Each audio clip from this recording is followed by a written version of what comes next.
Here we go. Our mission, Helping Parents Heal, is a nonprofit organization dedicated to assisting bereaved parents to become shining light parents by providing support and resources to aid in the healing process. We go a step beyond other groups by allowing the open discussion of spiritual experiences and evidence for the afterlife in a non-dogmatic way. Affiliate groups welcome everyone, regardless of religious or non-religious background, and allow for open dialogue. Attendance today at the Helping Parents Heal meeting is voluntary, and we are here for the benefit of learning from and sharing with other parents whose child has passed away. It is understood that our discussions are intended to be confidential and not designed to replace traditional therapy or spiritual counseling. However, these Zoom meetings are very helpful to parents all around the world, and they are posted on YouTube so that affiliate members who are not able to attend live can also watch. Helping Parents Heal offers a wide variety of speakers to allow parents to be informed about many possible ways to heal, to connect with their children, and to learn about the afterlife. The views expressed by our guests do not necessarily reflect those of Helping Parents Heal, and we ask that you take from their presentations whatever may benefit you personally. Thank you. Thank you. I just saw that Jeff Olsen came into the waiting room, so I'm very excited about that. He's here as well. I know he rushed in after work, but I'm going to go ahead and read Dr. Jeff O'Driscoll's bio very quickly, and then we'll get started. In the emergency department of a major trauma center, Dr. Jeff O'Driscoll frequently communicated with souls who hovered between this life and the next. He saw people leave their bodies at the time of death, and he experienced eternity with them. For 20 years, he refused to speak about these experiences. Now, in his award-winning memoir, Not Yet, and in venues across the country, Dr. O'Driscoll describes the otherworldly communications that began in his childhood, shortly after his brother passed in a farm accident.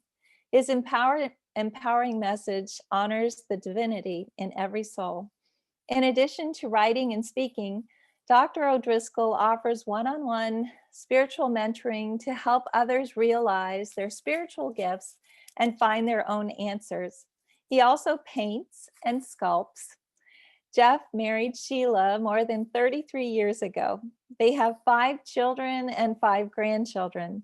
To learn more about Jeff, visit his website, www.jeffodriscoll.com. And without further ado, please join me in welcoming Dr. Jeff.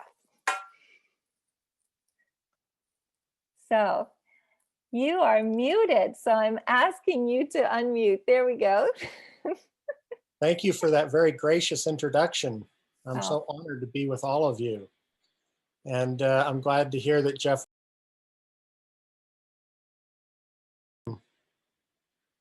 There, we'll try that again. Can you hear me okay now? I'm so grateful to be with you. What a gracious introduction. Thank you, Elizabeth. I'm glad that Jeff Olsen checked in. I sent him a text message yesterday and told him I was going to be joining this group and invited him to check in if he wanted to, so I'm glad he was able to make it. He and I have been spending some time together lately. Some of you know Jeff Olsen already, and I'll let him have a few minutes later and he can introduce himself and tell you how we know each other. But let me just tell you a little bit about me so you'll appreciate the perspective that I come to this from. I have not lost a child. I have not had a child pass. And so I don't come at it from that direction, and I don't pretend to know how you all feel, but I do have some experience that helps me to appreciate the angst that we feel when somebody passes through the veil, often before we think they should. When I was just a month short of my 12th birthday, my older brother that I was very close to died in a farm accident. I loved my older brother. I adored him. I trusted him and I believed everything he said until one day when, mind you, I was 10 or 11 years old. One day he tried to tell me about sex. And I said, no way. And he said, yeah, really. That was the only time I ever questioned what my brother said to me. And then when I was just almost 12 years old, he was suddenly gone from my life. I thought it didn't have any impact on me. I thought it didn't really change me inside. And then 20 years later, my brother Stan came to me and he said, you have to go talk with our mother. There's things she's never told you about my death. And so I called up my mother, found an afternoon that she was available, just the two of us. My father wasn't there. I went and I sat down with her and we talked. And it was on that day that she told me for the very first time, she said, I always knew where you were in the house before Stan died because I could hear you singing. After your brother died, you stopped singing. And that was the first time I realized that my brother's passing had impacted me in a deep way. It had changed me. It had written on my soul and changed who I was. And he has continued to come to me many times. As recently as just a couple of years ago, I had a really profound experience with my brother Stan. In the emergency department, as I grew up, I continued to have these experiences. Sometimes I'd hear voices. Sometimes I'd get a download of information. When I was 16 years old, I was driving a car much too fast on a narrow, windy country road after dark. I had a couple friends in the car. Nobody was wearing seatbelts. We didn't wear seatbelts back then. It was a Volkswagen Bug. And a voice came to me and it wrapped itself around my soul. And I listened to it for some reason. And the voice said, you have to slow down. Now, I was in a really rebellious stage of my life. I was riding bulls and rodeos. I was drinking and smoking and doing all the things my mother taught me not to do. And I would not have listened to any authority figure. I wouldn't have listened to the police. I wouldn't have listened to my parents. I've joked that if God was sitting in the seat next to me, I wouldn't have listened to him. But I listened to that voice. And I think the reason I did so was because I think it was my brother. I slowed down. I went around the corner. I hit a Cadillac head on. There was a lot of damage to the vehicles, but nobody was injured. I think if I hadn't have heard that voice that night, I might have died. Fast forward a few years, when I was 19, I approached somebody I really trusted. I respected her. She had a lot of experience, and without giving her any context at all, I walked up to her one day, and with the only vocabulary available to me at that stage of my life, I said to her, does God ever speak to you in sentences? And she just looked at me with this very knowing look. And she kind of pointed her finger at me and she said, don't ever doubt that. And that's proved to be good advice. It's aided me along my journey. Sometimes we talk ourselves out of things. Sometimes we doubt things. Sometimes we minimize them. We pretend that they're not real. Let me give you just one example. I now meet with clients around the world. I have clients in 10 countries on 5 continents. And when I can, I meet with them in person. And on this occasion, I met with this couple in person. I usually meet with individuals, but this was a married couple. Their son had passed 5 years before. He had struggled with substance use, and he'd been clean, but he had a relapse or something, and he had passed. And they felt like they'd had no closure, no calmness, no connection, nothing. And they were so frustrated by it. And we visited for about an hour over lunch. And all of a sudden, this father, he said, you know, we were at a worship service. And after it was over, my wife and I were just sitting together. I don't know what happened. It was like a dream, except that I was wide awake. My son came to me.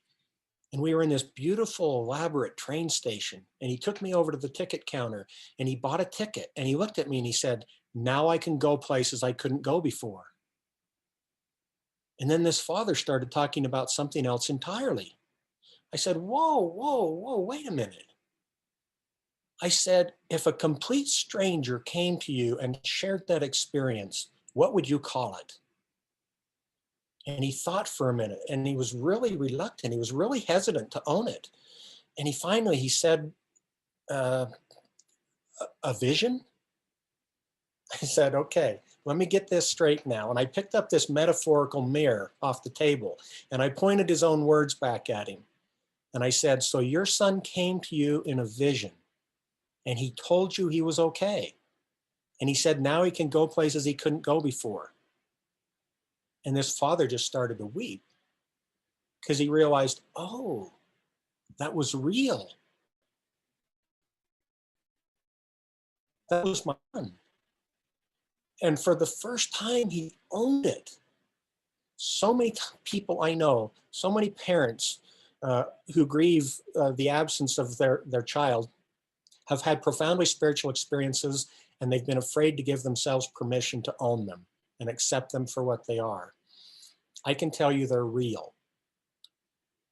When I worked in the emergency department for 25 years, sometimes when people would die, I would see their souls leave their bodies and they would communicate with me.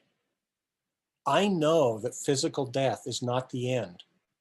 I know that consciousness exists beyond this life in another realm because of my own personal experiences. My brother came to me a few years ago. I was in meditation. He touched my hand. And when he touched my hand, everything else faded away. The building I was in faded away. The walls, the ceiling, they were gone. He took me by the hand and he led me through this profoundly glorious place. I don't know how he did it. Don't ask me to explain it. I can't. I had a traditional Western medical education. I'm a very science-based person. I'm a very matter-of-fact, left-brained, just show me the facts, ma'am, kind of guy. But I know what I experienced. And he led me through this glorious place that I think many people would call heaven. And he showed me my life in review. He showed me the days in my life where my trajectory had taken a significantly different course. And then he showed me that it was him that had intervened for me on my behalf on those days. He still cared about me more than 40 years after he died. He was still caring about me and intervening on my behalf. And he was aware of me. Then he showed me the day he died.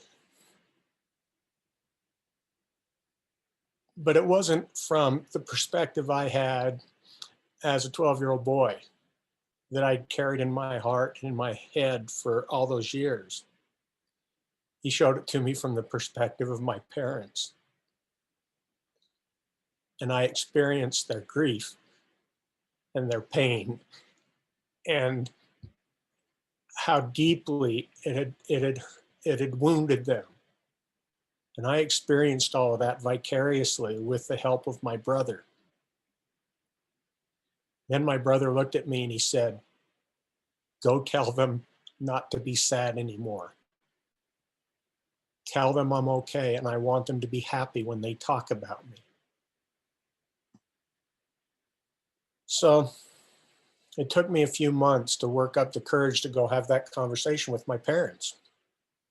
Mind you, when I wrote my book, the book that Elizabeth mentioned, Not Yet, when I talked about some of my spiritual experiences in the emergency department, my parents read it.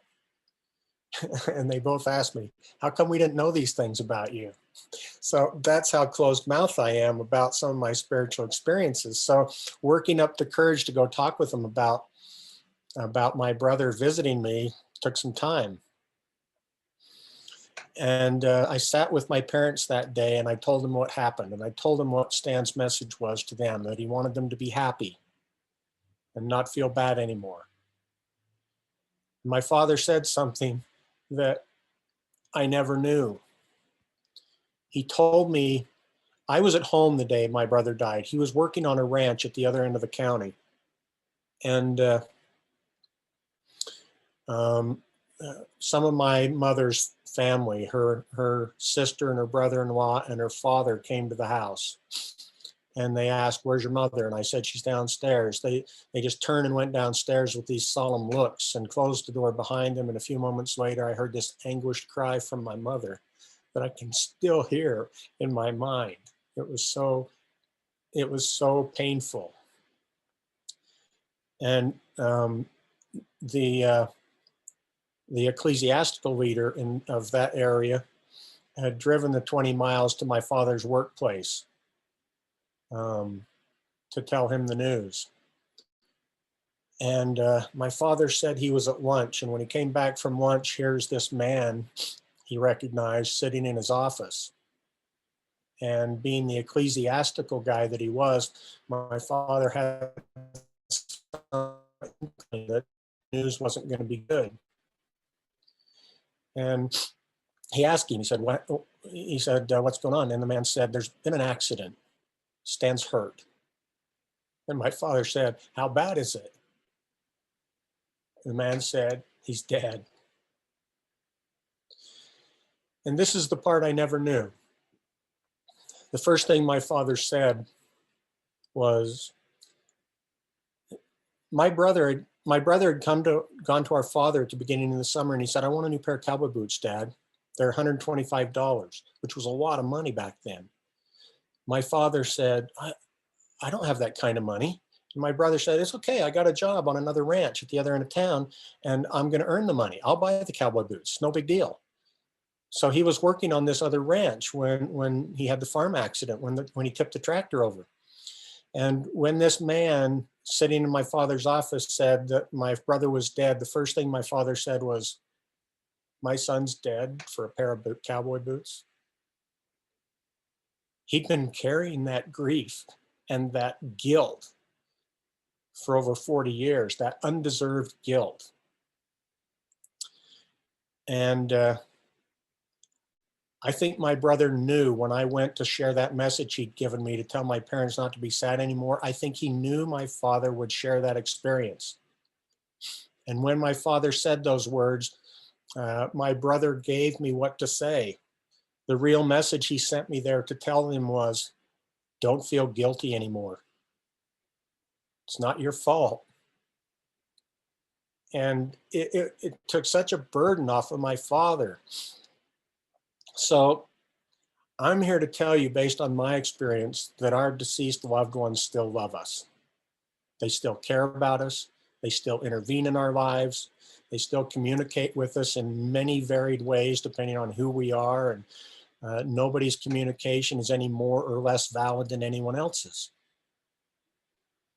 So I was chatting with Suzanne Giesman one day.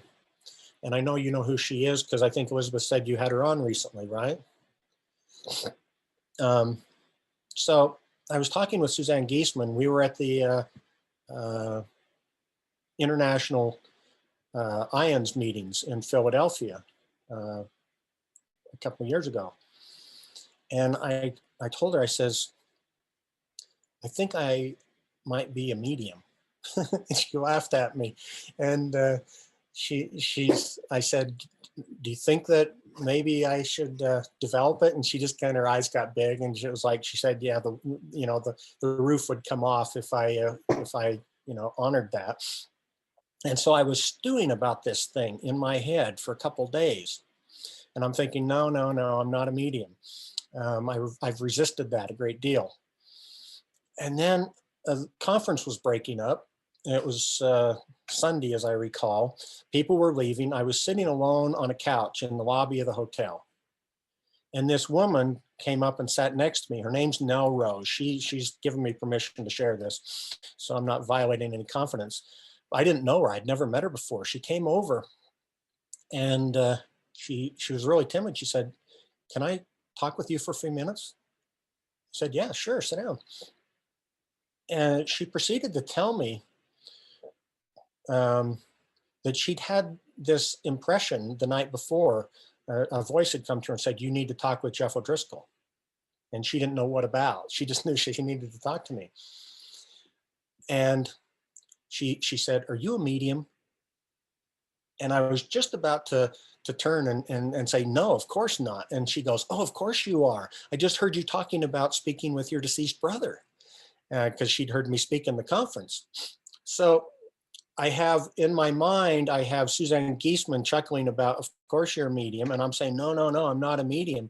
And then I have this woman on the other side saying, are you a medium? And then she goes, yes, of course you're a medium. And I'm juggling this back and forth. And as I'm thinking about this, on my right-hand side, there was a presence. There was a young man standing there.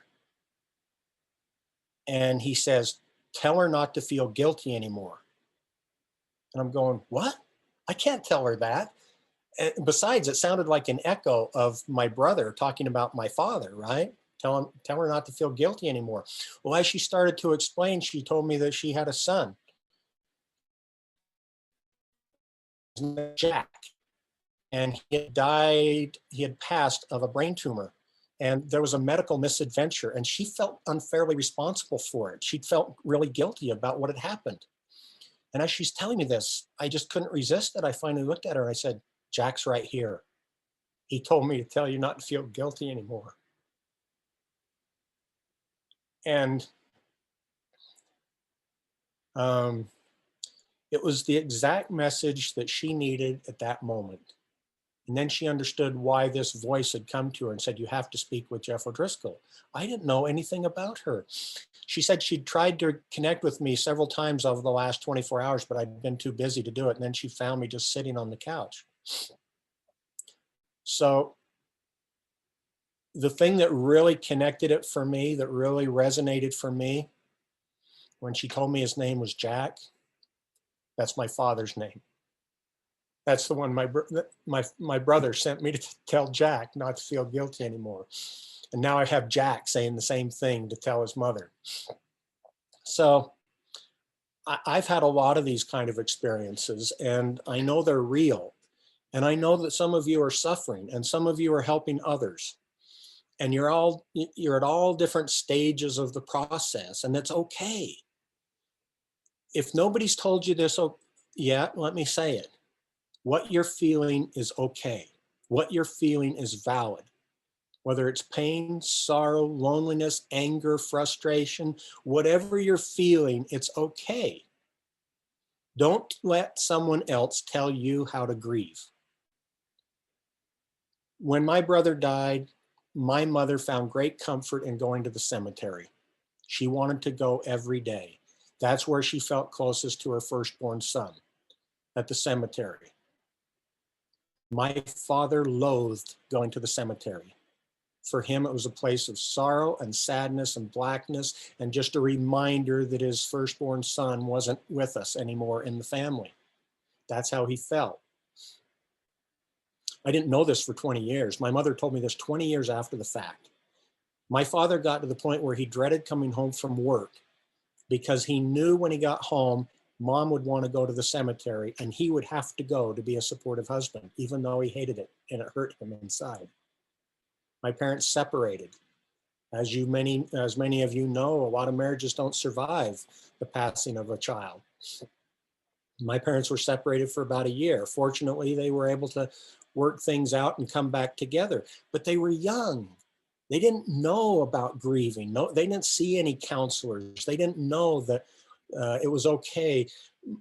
Mom didn't have to resent the fact that Dad didn't want to go to the cemetery, and Dad didn't have to resent the fact that that's where she found comfort, in the cemetery instead of in his arms. Nobody told them that it's okay to have these feelings and to feel completely differently about them. So I didn't talk about my experiences for 20 or 25 years. 6 months after I stopped seeing patients in the emergency department, I woke up one day and I knew it was okay to share. And I started to talk about some of my spiritual experiences. Now, 6 months later, I'd published them in my book. And it's a funny story. The first time I spoke about Jeff Olsen, are you there? Do you want to come on for a minute? I'll let Jeff tell you. Take a few minutes, Jeff Olsen, and share about how we met and about the first time I shared my spiritual experiences. Are you there? I'm here. I'm here. And thank you, Dr. Jeff. I mean, as I listen to you, I just put in the chat, it reminds me why we're friends, why we became friends. And I'm just, my heart's filled with gratitude that we are friends. And I'll explain how I met Dr. Jeff, and I'll do that as briefly as I can because I want to hear more from Dr. Jeff. But I was in a horrible automobile accident. Many of you know my story. I was driving the car. I believe I dozed off at the wheel just slightly. Therefore, I swerved and overcorrected and lost control. The whole family was in the car. My wife and my youngest son were killed instantly in the accident. Myself and my oldest son survived, but I had horrible injuries. Both my legs were crushed. My left leg was eventually amputated above the knee. My back had been damaged. My rib cage was damaged. My lungs had collapsed or were collapsing. My right arm was almost torn off, and the seatbelt had cut through me and ruptured my insides.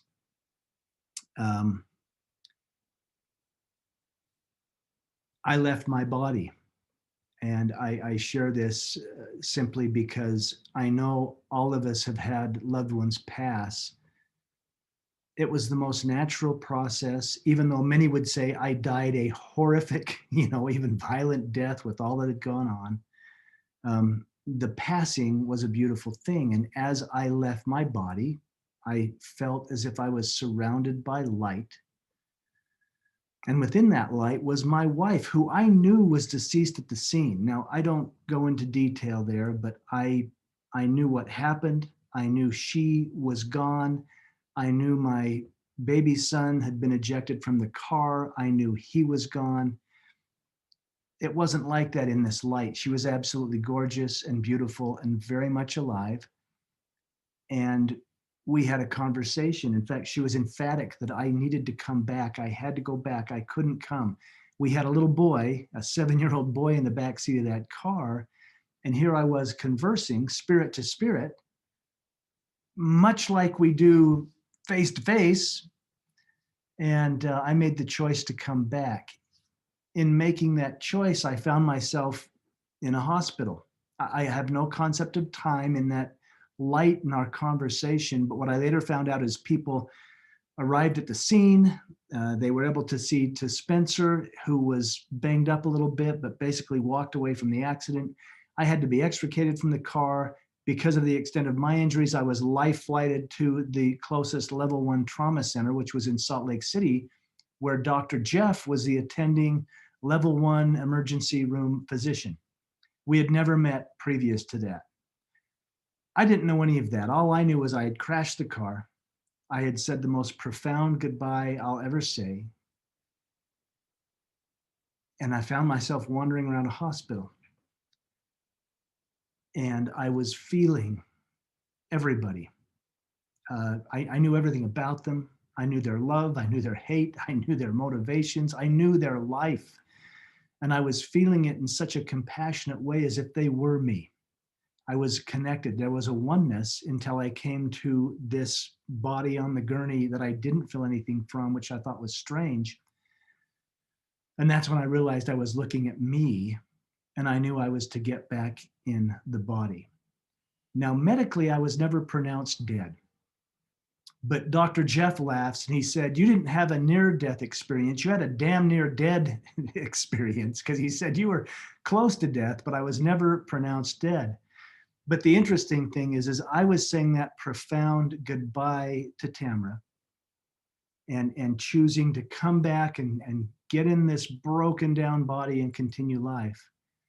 I was saying goodbye and Dr. Jeff was saying hello, and I'll let him tell this part of the story of his experience as they life flighted me or airlifted me to the trauma center. But Dr. Jeff and I became friends shortly after that and have been friends for over 20 years now. But Doc, take over. I know about guilt, by the way. I was driving the car and that was something I've become familiar with. I know the trauma and the grief, which was far greater pain than were the physical injuries. But to set the context, here I am in this horrible accident, My body's been extricated from the car. My soul seems to be outside of the body, which is now laying in a hospital, and I've now reconnected with my body. And Dr. Jeff, you can take it from there. Thanks, Jeff. I appreciate that. Jeff was flown to our trauma center, as he said, and I wasn't going to be seeing him. There was another doctor on duty. There was a whole team of doctors at a trauma center, and a nurse came and grabbed me by the arm and dragged me to the trauma room. She said, "You have to come in here. She's there." I said, "Who's there?" And she goes, "She's his wife. She's there. You have to come." And she dragged me down to the trauma room. She was the only person in the emergency department that knew I had these spiritual experiences, because she'd had some too, and she and I had shared. And so she dragged me into the trauma room, and there was Jeff Olsen laying unconscious on the gurney with a team of providers around him, and standing above him in the air was his newly deceased wife, Tamara. And I experienced her. I saw her, I felt her. She communicated with me. She expressed her profound gratitude for the care that Jeff was receiving. I walked over and I looked down at Jeff on the gurney, and I could still see Tamara standing in the air behind me, because I could see in all directions at the same time. Everything got quiet in the room, like turning the volume off on the television. Everybody else was still talking. They were still doing their jobs, but for me, it was all quiet except for Tamara. And I felt her presence, and I knew who she was. I knew her, even though we'd never met. I'd had enough experiences by then. I really didn't pay it a lot of attention. I sent Jeff off to the operating room. I pulled off my shoe covers and my gown, and I went back out into the rest of the department, and I took care of the rest of my shift. I went home. I wrote one sentence about it in my journal. I keep a daily journal for the last 40 years, and I never expected to see him again. And then a month later, a nurse, that same nurse, grabbed me by the arm. She said, "We have to go tell Jeff what happened." I said, "No, we don't. We don't have to do anything." And she said, "No, we have to tell him." I said, "Listen, if you want to go tell a complete stranger about your spiritual experiences, be my guest, but I don't have to go." But she was persuasive, and she dragged me up to his hospital room. And she proceeded to tell him what we'd experienced, because she saw Tamara as well. And Jeff started to weep, and it was at that time that he told me about the experience he'd had while his body was still trapped in the car. And that's why we often speak together, and we talk about how he was saying his profound goodbye to Tamara at the same time I was saying this supernatural hello. And Tamara continues to come to me, comes to both of us periodically. She came to me once a few years ago when Jeff was moving out of state. She said, "Don't let anything come between your friendship." So there was something important about our relationship, our friendship, which is be 24 years, the end of this month. It was the end of March, 1997 when this happened. And Jeff and I are still dear friends. So I have a new friend in Israel that I want to tell you about, and you might want to look her up. Her name is Sheila Baruch. First name is Hila. Her last name is Baruch. She speaks Hebrew. Her YouTube video is in Hebrew, but it has English subtitles. And the reason I wanted to share it with you is because she gives one of the most beautiful, profound descriptions of divine love that I've ever heard anywhere. She talks about when she left her body. She has a medical condition. She had a surgery. She left her body. She had a profound near-death experience. And when she left her body, she felt this love, this unbelievable, indescribable, unconditional love. She said it was like a mother's love, but not just a mother. It was the love of every mother in the world. And not just the love of every mother in the world, the love of every mother who has ever lived or whoever will live for their children.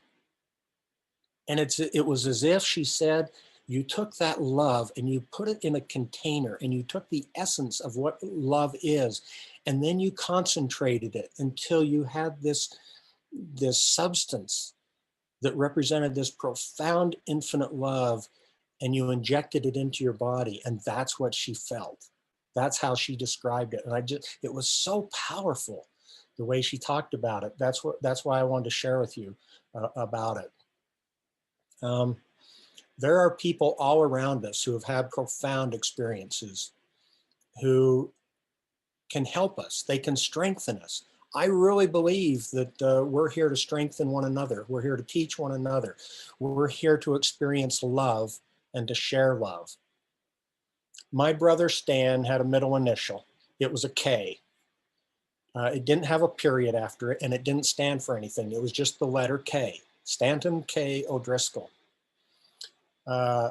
When my youngest daughter was born, my wife and I named her Rebecca K. O'Driscoll.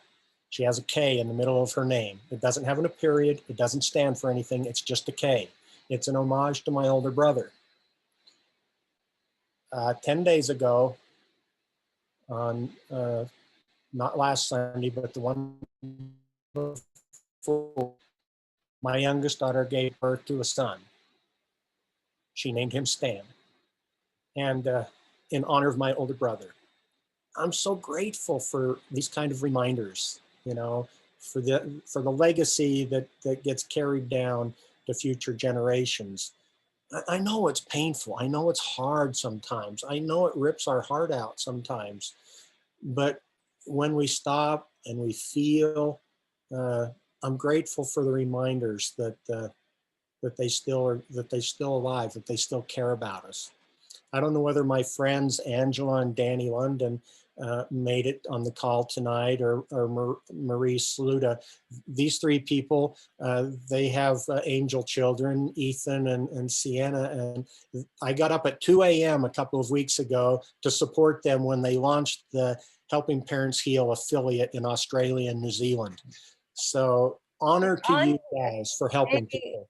They are all on here. I see that Angela's on here. I haven't actually looked for Marie, but Angela has her screen off because she has her kids with her, but maybe she could just come on and say a few words, because I know that she is one of your biggest fans. Angela, would you be willing to unmute? There you are. Not just unmuted, but we have your screen as well. So hi Jeff, hi everyone. Hello. I feel really honored to for you to have pointed me out, but because my experience is just one of so many heartbroken mothers. But when you got up the other morning at 3 a.m. to attend our affiliate group in Australia, we were so touched, and we just, Danny and myself and Marie as well, who I don't think is on the call, and Danny's at work. He's finally gone back to work after a year since we've lost Ethan.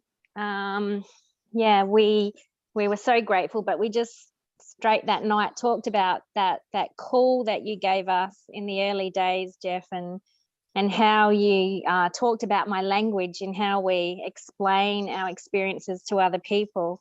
And I'll never forget that. It was really how you said I was saying, I think I had an NDE, because I had an NDE when I was 3 years old. So now I say to people, Jeff, I had an NDE when I was 3 years old. I watched my body, I think I was watching my body.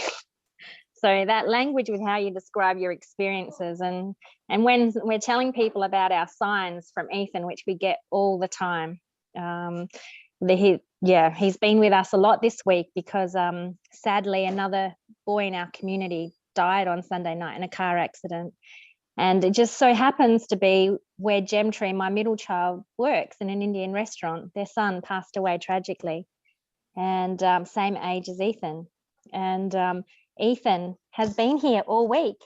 And another mother whose son passed away in Queensland contacted me saying that a medium contacted her, and her son Clancy and Ethan were together to welcome another boy who has another boy passed away in Adelaide. So these things are crazy, and I don't know how they're linking them up, but I think our children are linking up, getting together to link us with these people. And I think Ethan linked me to you, Jeff, because of your experience with your brother, and Ethan was, I think, a lot like Stan in personality. And you know what? Ethan wanted a pair of R.M. Williams cowboy boots, and they were $600 for his 18th, and we weren't able to stretch to that, and he died 6 months later without those boots. And that's a little bit of guilt that I'm holding, but I can tell you we didn't go buy them and also put them on him. We wanted him barefooted because he was a barefoot boy as well. But it's just so many similarities. That's crazy. You know, like, I think our children put us in touch with these people to help us on this journey. Our children are working together, Elizabeth, just like you say. So yeah, I'm so grateful, Angela, that you came on and that you shared. I just love hearing that, and I'm so glad that Ethan was barefooted, because you honor what he was. The great irony of my brother's boots, the ones that my dad couldn't afford, the ones that he was working for, he was buried in them.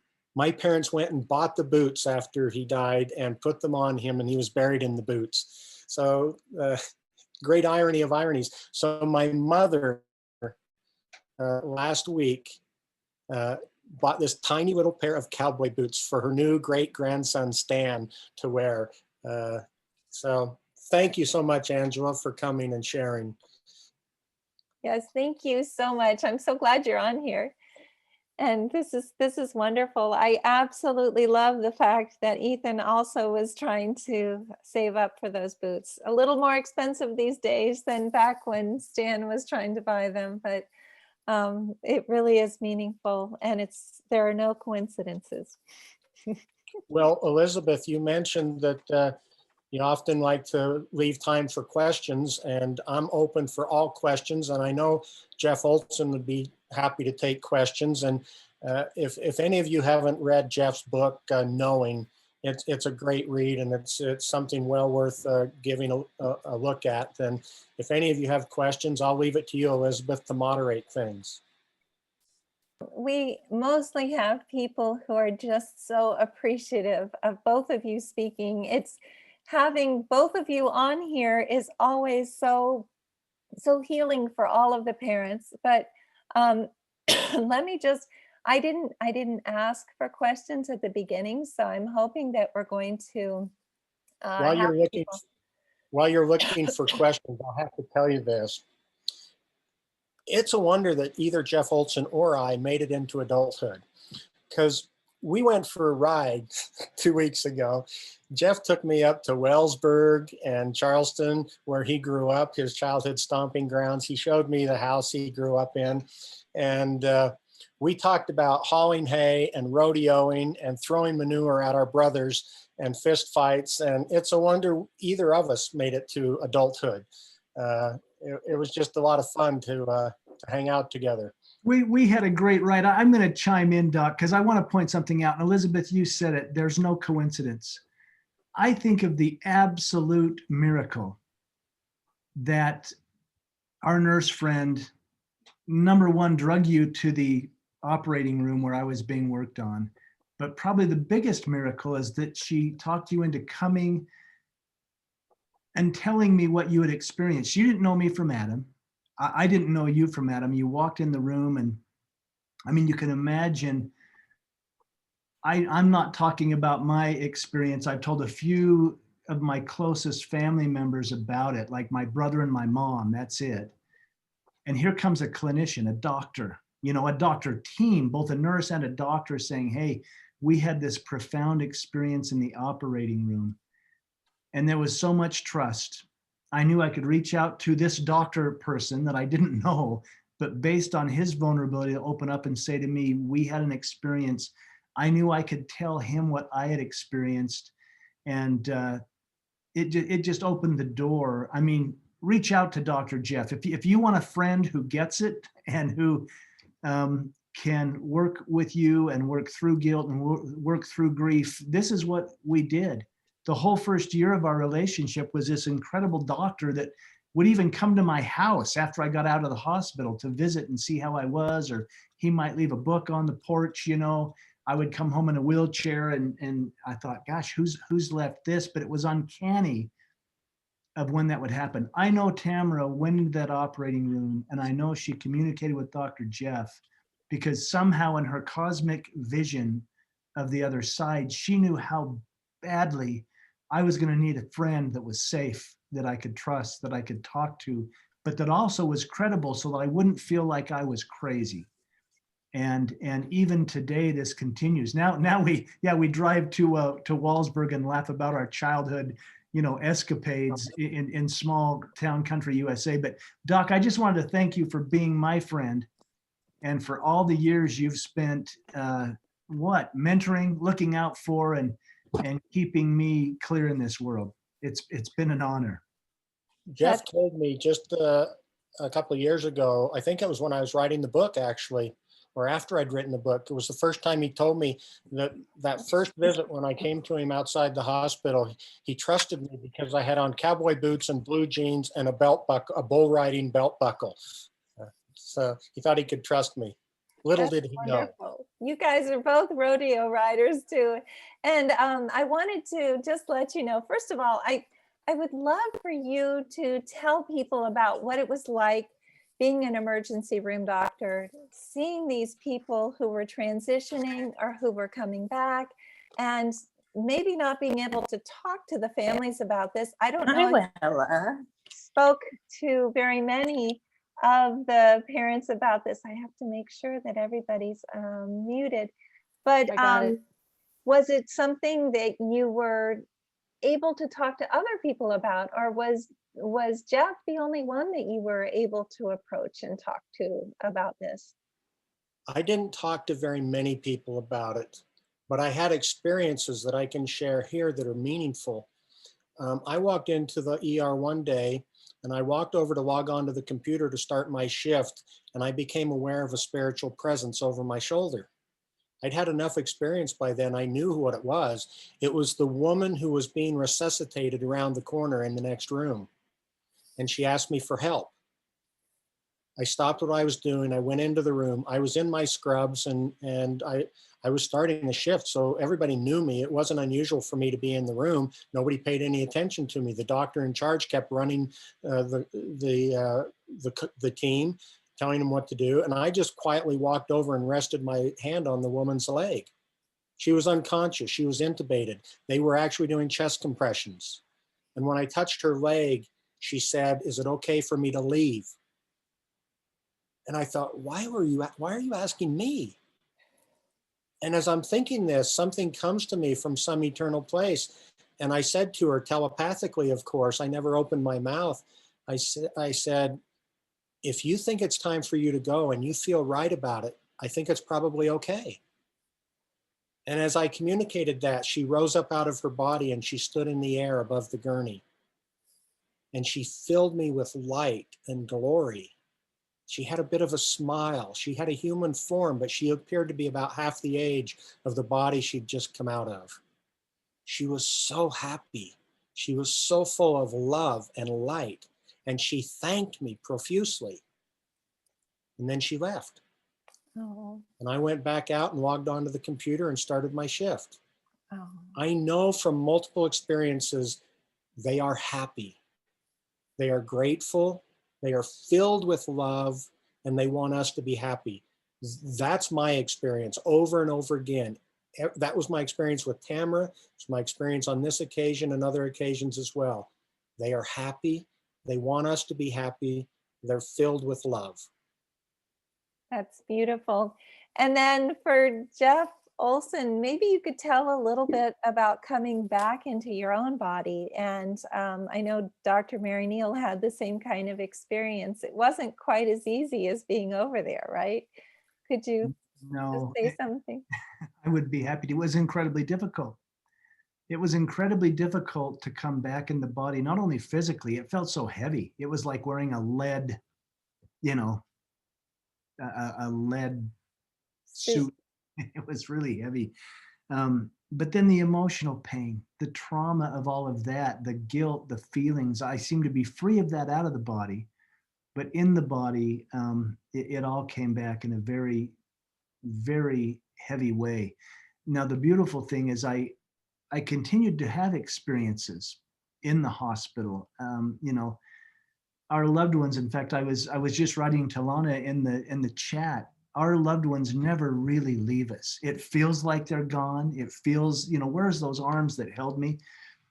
they watch us, they cheer us on. Tamara came to me many times in dreams or visions. I'll use Dr. Jeff's words. Griffin, my little boy who passed, has come to me. Not only did I get to visit him before I left the hospital, on the other side again, I left my body and held him and got to experience that. He's come to me more recently as a grown young man. A beautiful, I mean, just like an archangel. He shows up for me and sends love, gives encouragement, tells me how proud he is of me, of his brothers. I've since remarried. We've adopted 2 boys, and we've been through a lot that way too. My youngest just got out of rehab. He's in recovery. He's been through a horrible bout with Molly, which is methamphetamine, ecstasy laced. It might be interesting to bring him on one night. So many of us have lost or had children pass based on addictions or drugs, but Dr. Jeff has been with me through that and healed him along. Our loved ones don't leave. I know that Griffin, his brother on the other side, has watched and carried through and inspired me on how to love him and how to show up or how to let go based on their perspective. They're always there, even though we feel like they're gone. They're not. They cheer us on. They literally honor us in our grief, in our healing, and they say, wow, look at what they're learning. Look at how their souls are expanding. And they're just there to put wind in our sails every step we take through this process of grief and yet glory at the same time. That's so beautiful. And I have a question from Susan, and I think that this is a really good one. It applies to Dr. Jeff. And she's asking, do you think that other physicians experience this as well, but are afraid to speak to the spiritual aspect of life and death? Do you know if other people are feeling the same way that you are? Yes, I know that other doctors do experience this, not all doctors, but a handful certainly. I've spoken with many who have experienced it, and some of them that are still practicing don't wish to talk about it or make it known. I know that's the case.